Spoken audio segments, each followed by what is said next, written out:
The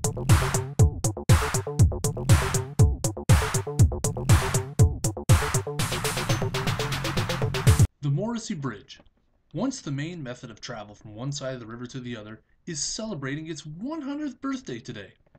A birthday that comes with no fanfare, no parties, no cake, and certainly no people or vehicles crossing it.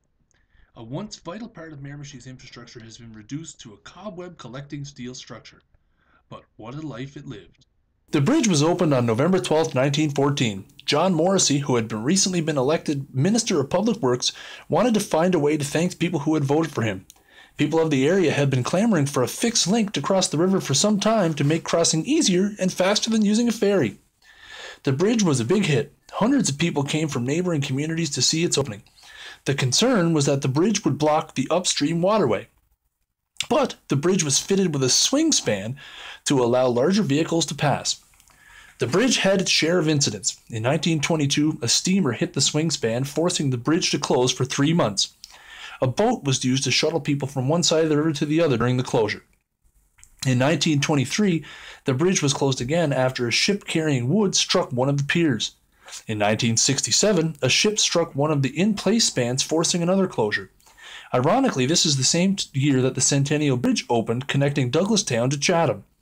It was a far superior bridge for auto travel. When the Morrissy Bridge was opened, it was primarily for horse and buggy, which was the main method of transportation at the time.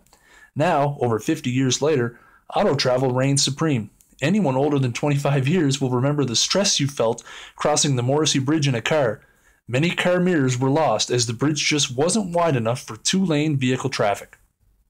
The bridge was struck and subsequently closed twice more, in 1971 and 1984.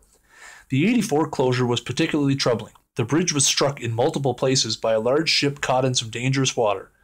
3 spans suffered major damage. The bridge would be closed for almost 6 months, and some thought it would never reopen due to the millions of dollars of damage it suffered. It also caused many Newcastle businesses to close their doors due to the loss in traffic. But on December 19, 1984, the Morrissy Bridge opened once more. Like a stubborn heavyweight boxer, it just kept getting up off the mat. In 1993, the Department of Transportation, after being pestered for the better part of a decade, announced that a new bridge would be built to connect Newcastle to Chatham Head and Nelson. The writing was on the wall for the Morrissy Bridge.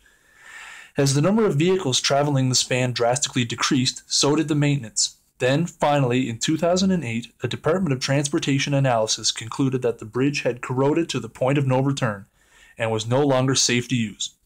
On Friday, September 12, 2008, the final vehicle crossed the bridge and it was closed permanently. Now, 6 years later, the bridge sits in limbo. It was originally to be demolished, but demolition costs were deemed too high. So there it sits, idle, collecting dust. There has been much talk and little action about converting the bridge to a walking bridge, but the cost is something nobody wants to spend. After 100 years, despite being in a state of disrepair, the bridge is still there, one of the greatest symbols of Newcastle's history that has yet to be ruined due to economic failure, fires, outsourcing, or vandalism. The Morrissy Bridge represents innovation from an earlier era. I just hope that eventually someone, somewhere, makes a decision on this once vital link and either returns it to service or lets it die a peaceful death. But in any event, the least we could do as Miramichiers is to wish it happy birthday.